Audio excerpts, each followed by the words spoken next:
with some of the doctors who work with us, with the emergency rooms, whatever. So the advocates do just that. They advocate for our guests to make sure that they're getting all the services that they can and that are appropriate for them, that will help them be successful in a new living situation and help them maintain that sense of independence that they can. All right. Do many homeless persons actually use the services provided by Joseph House, provided by the community? And if not, do you have any sense of why that might be? Yes, of course.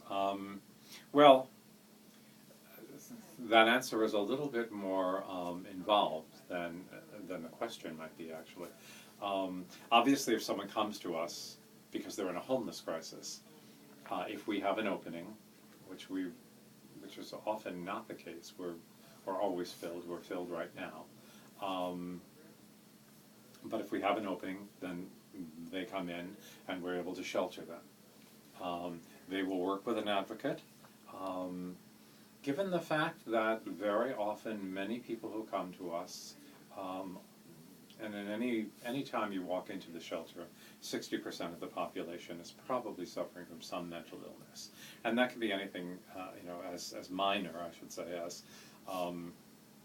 maybe an obsessive compulsive disorder or something like that, or it can be very advanced. It could be, schizophrenia.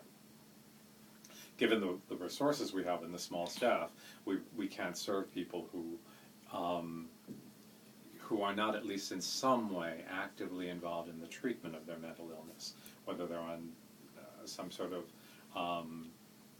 medication or they're in counseling or something.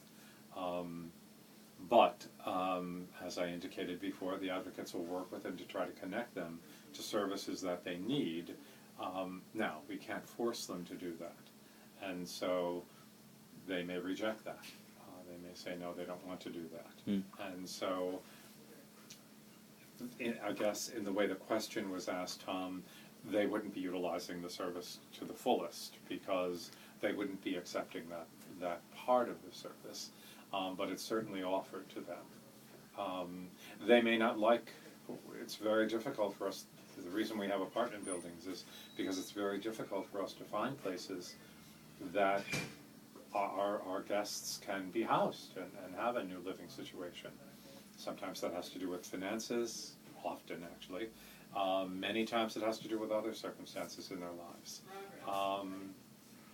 If it's a large family, they're always difficult to find living space for, which they can afford. So that is an additional problem. People sometimes don't like where we're recommending to put, to place them in that new living situation. And obviously we can't force them to do that. So if they don't like that, they may turn us down in that regard as well. All right. I heard a statistic told that about 30,000 people in Troy are illiterate and can't read.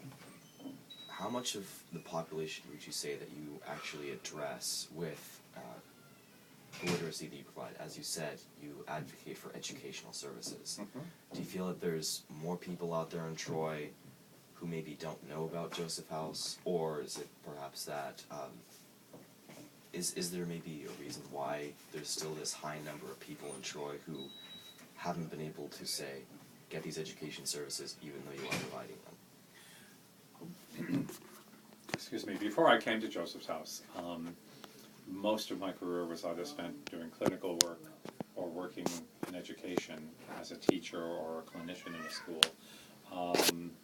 And I spent 22 years, the last 22 years of that career, working for OBOSIS, which is an educational organization that New York State has established, which provides services to districts which on their own couldn't afford them, but can afford them if they team together, which is what OBOSIS is all about.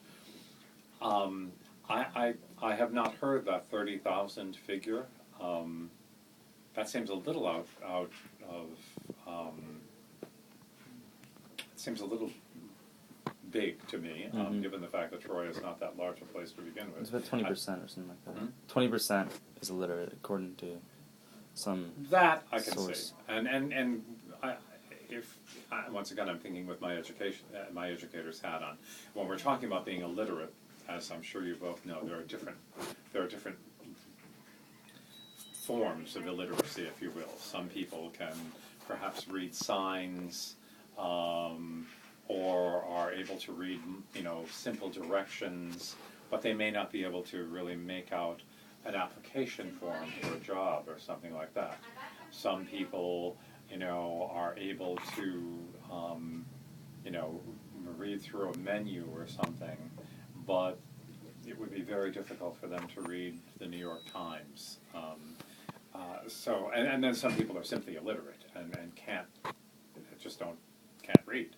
I think probably the percentage, the higher percentage is on that former area of limited ability of literacy, as opposed to being completely illiterate.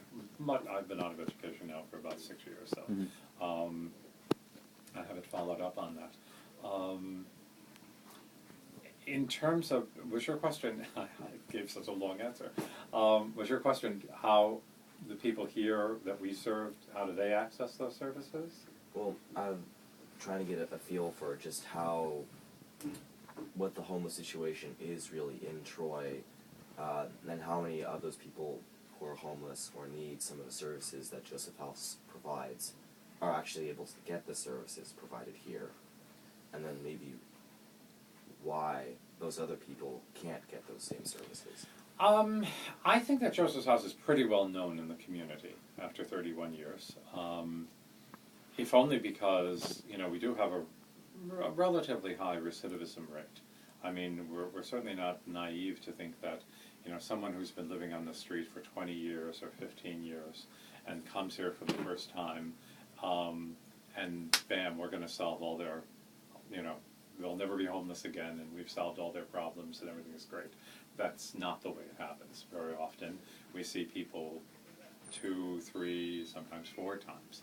What we hope is that each time they come back to us, they're bringing a little bit more of what they gained from us the previous time, so that they're perhaps accumulating more and a better sense of health, so that they can perhaps make a better decision that next time, and take care of themselves in a way that, we're not just addressing their housing needs, but they're also following our recommendations to address the other needs in their lives, which continue to contribute to their being homeless. So I went around that path by saying that because we do see people often, I think that's another reason why Joseph's House is pretty well known in the community. So I think that people are able, at least in terms of a knowledge base, to access our services because they know who we are and where we are and what we do. And if they go to the Department of Social Services and they're having problems with housing or whatever, the Department of Social Services is going to refer them to us. If they're a family and we don't have any more room for families here in this building, we have an arrangement with 6 hotels or motels throughout Rensselaer County and one in Menands, where we can place a family for emergency housing. So with all of that, and the fact that we partner with a variety of different agencies, we also partner with 6 churches in the downtown area to do an overflow winter shelter program. So we take an additional 10 men in from November until April, and they receive all the services that anyone else who is a guest at Joseph's House receives. The only difference being that they don't sleep here. Every month they go to a different church from November through April and stay there.